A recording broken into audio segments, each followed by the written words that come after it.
Welcome to Santa Catalina as we enter into the Holy Triduum. And today we're celebrating Holy Thursday, the night that the Lord met with his disciples and did remarkable things. You know, for us as Catholics, as we enter the holiest week of the year, yesterday, Wednesday, we call Spy Wednesday. And we remember Judas looking for that chance to hand over Jesus to the Jewish authorities in Jerusalem. But today is the day that the drama begins.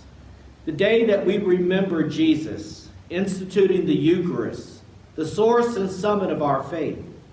The day we remember Jesus washing the feet of his disciples. Today we remember Judas betraying Jesus with that kiss.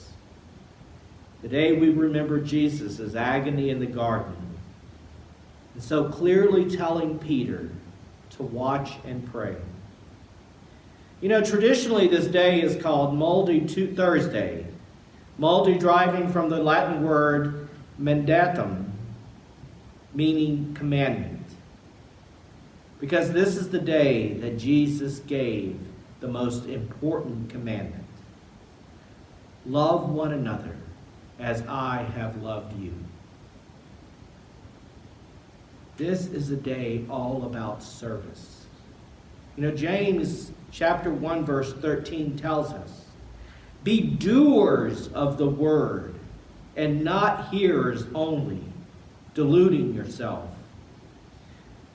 As followers of Jesus, these words remind us of how we are to live as his disciples, by being people who willingly serve, willingly stoop down and wash the feet of others.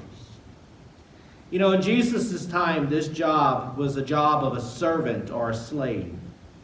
And they were to wash the filth off the feet as people came into the house. Considering what they had to wash off, you know, this was not a pleasant job. This kind of reminds me of Mike Rowe's TV show, Dirty Jobs. So what does this tell us? As his followers, we are called to enter into the messiness of the world. We are called to willingly reach out and serve where others would rather walk away. We are the ones to be present to those who society considers undesirable. We are the ones to reach out in mercy to those who are suffering, to be present to those who need comforting or just an ear to be heard. Be the people that serve as Jesus served.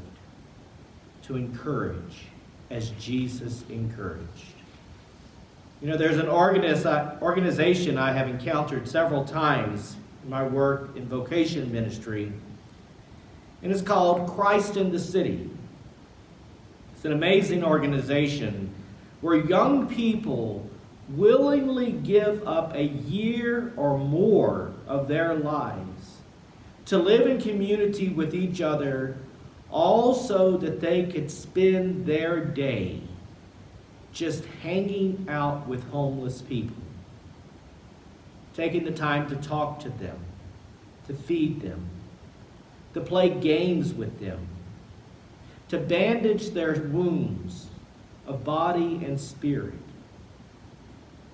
Every time I met these group of young people, it was like encountering a living Last Supper moment of Jesus washing the feet of the other.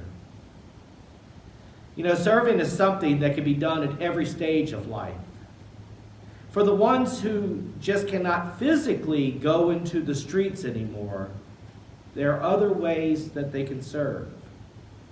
By visiting the sick, calling and checking in with those who are alone, being present to those who have lost a spouse, taking the time to make warm blankets for the poor, or hats and mittens for the homeless. Making an effort to participate in food drives. But most of all, to pray. To pray for those who suffer every day in the world. Or daily offer up your own suffering for those who suffer. You know, my 11 months I've been here at Santa Catalina, I'm always blown away by the willingness of the parishioners of Santa Catalina Catholic Church to serve and to give. Your willingness to give of yourselves as Jesus modeled for us. I'm always in awe of how this parish is so clearly doers of the word. Tonight, we will hear the words, watch and pray. All so that we may be ready to respond to the opportunity to serve and to love one another as Christ loves us.